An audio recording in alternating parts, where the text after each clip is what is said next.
And therefore Shri Krishna reminds Arjuna, hey Arjuna, you are looking at this whole problem from the level of your own individual body, mind, intellect. But Arjuna, you have no problem. Because you are neither the body, you are not the mind, you are not the intellect, you are the Atman. Na sato vidyate bhavaha, na bhavo vidyate asatah. That's not true. When there is no birth and death, what are you worried about? What are you confused about? And thus, Sri Krishna gives him the supreme knowledge called Sankhya Yoga in the second chapter. And the Lord doesn't stop there, but as Gurudev says, over the shoulders of Arjuna, he speaks to all of us here, which leads to Dhyana in the 6th chapter for the people who are Karma Yogis. In the second 6 chapters, he talks about Bhakti, which leads to Ananya Bhakti in the 12th chapter. And then, from the 13th chapter onwards, he speaks about Jnana Yoga, which ends in Nashto Moha Smritir Labdha. My ignorance is gone, O Krishna. And something very interesting. Disobedience comes from ignorance. In the beginning, Arjuna said, hey Krishna, I will not fight, and he sat down. Nayotsya iti govindam ukva tushnim bhagovaha. He said, I will not fight. And Krishna gave him the knowledge. And in the 18th chapter, Krishna says, hey Arjuna, I have given you this knowledge, now do what you want. And then Arjuna says, hey Krishna, I will do what you say. It is in ignorance that there is disobedience. When knowledge rises, all obedience happens. And thus, Arjuna gains clarity and wins the great challenge of life. And today, we are studying that great knowledge. That like Arjuna, we can also face this great challenge of life and we can win over these challenges. But how? Only when I gain this right knowledge. So in the second chapter, Bhagavan talks about Sankhya Yoga. Eshatu abhita Sankhya. And having said that I have taught you the Sankhya Yoga, Buddhi yogetu imam shruno. Hey Arjuna, listen to this yoga. Eshatu abhita Sankhya buddhi yogetu imam shruno. He said yoga. Now listen to the yoga. Which yoga? Sankhya Yoga has already been taught, and now he says listen to Karma Yoga. And thus in the second chapter, very elaborately, Bhagavan teaches about Karma Yoga also. And now Arjuna is confused. And in the third chapter, Arjuna asks, hey Krishna, you talked about Sankhya. You talked about Karma Yoga. Now which one should I follow? First of all, why? I want to follow the best. All of us want the best, is it not? So I want the best. So Krishna says, whatever is the best should be the best for you. So both are best. But according to what you are, you should follow that. And Krishna teaches him the great science of Karma Yoga. Yajñārtha karmanon yatra lokoyam karma pandarha tadartam karma kaunteya mukta sangha samachara. He says, hey Arjuna, do work. How? Selflessly. Because it is the ego and the false identity of the body which you have to remove, and unless you are selfless, you cannot go beyond. So whatever work you are doing, swadharmam apicha apekshya, do your swadharma. Whatever it is. If you are a meat seller, sell meat. Even he realized in the Bhagavatam, Yadha. If you are a singer, sing. Do whatever work you are doing, but do it selflessly. Yajñārthat karma.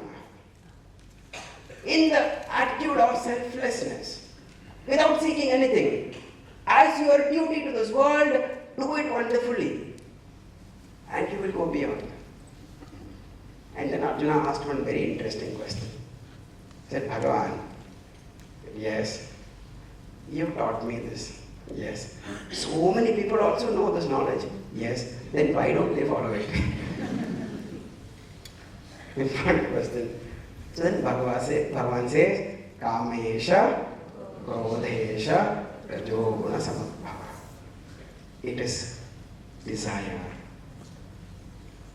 It is agitation born out of desire that keeps them bound. So Bhagavan, how do I go beyond it?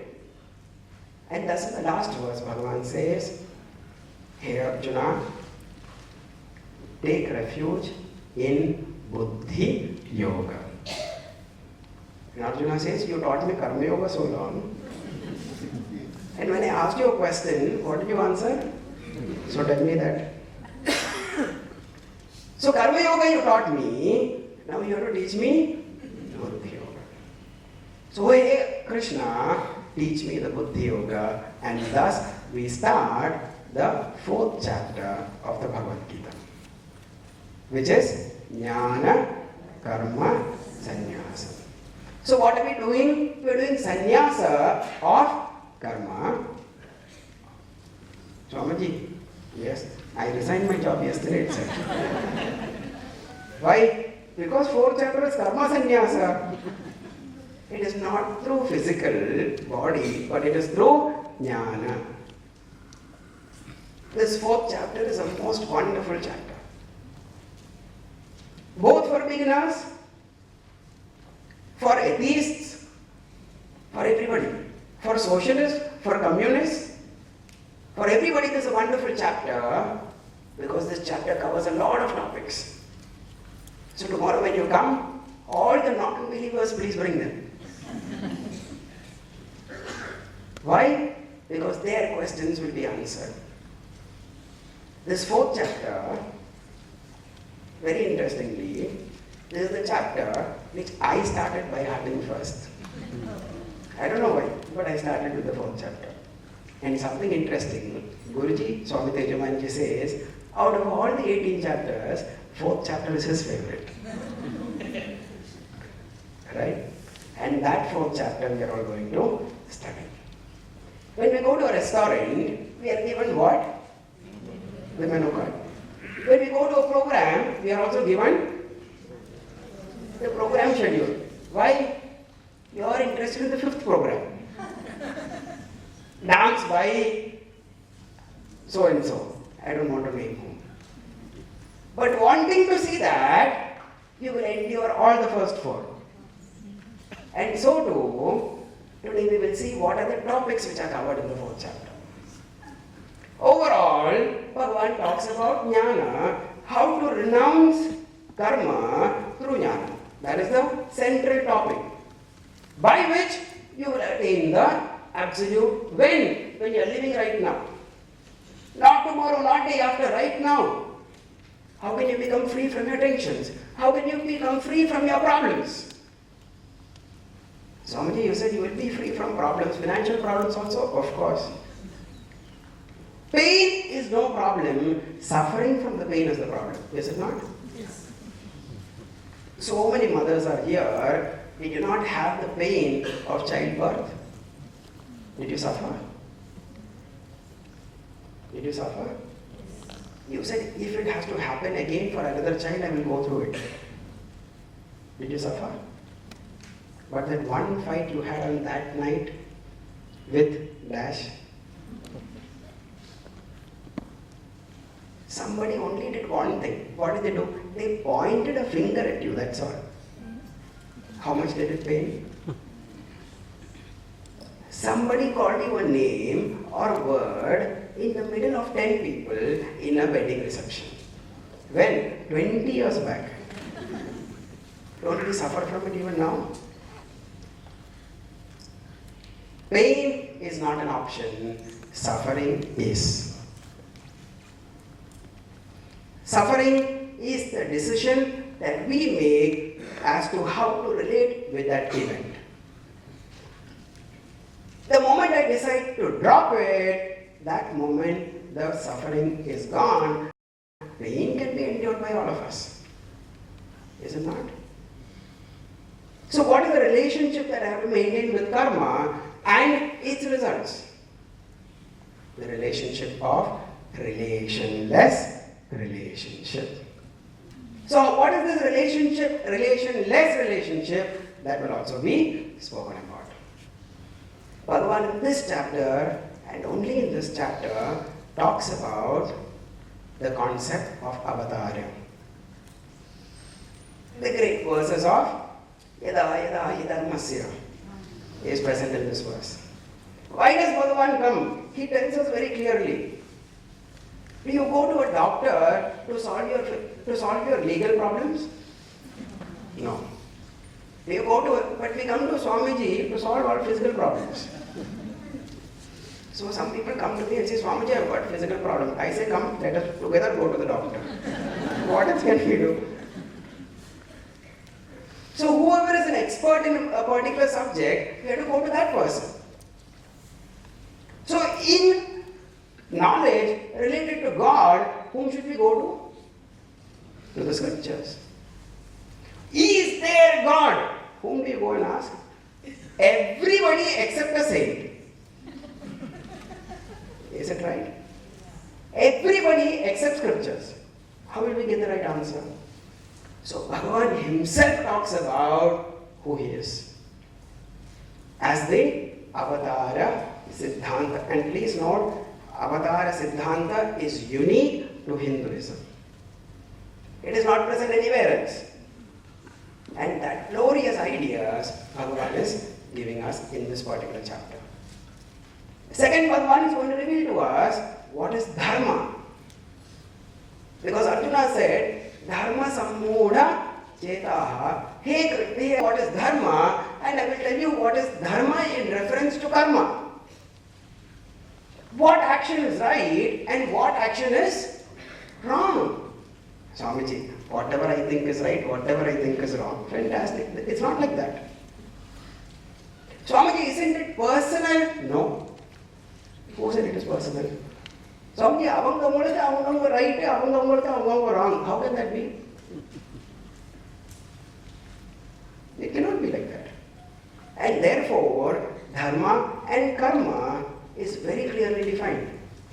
What is that karma which is right? What is that karma which is wrong? And what is it to go beyond karma? And such wonderful topics are talked about in this 4th chapter. All the knowledge is fine, but how can I go beyond? And therefore Bhagavan is going to talk about more than 14, 15 sadhanas that one can take up in order to go beyond. So he not only gives us the goal, he also gives us the path. If Bhagavan gave us only one path, we can say, Bhagavan, too difficult. I can't follow this path. Bhagavan says, okay, next one. Okay, next one. And like this he gives 15, 16 ways he gives of what sadhana you can do so you can go beyond. And Bhagavan says, any sadhana you do, you are a yogi.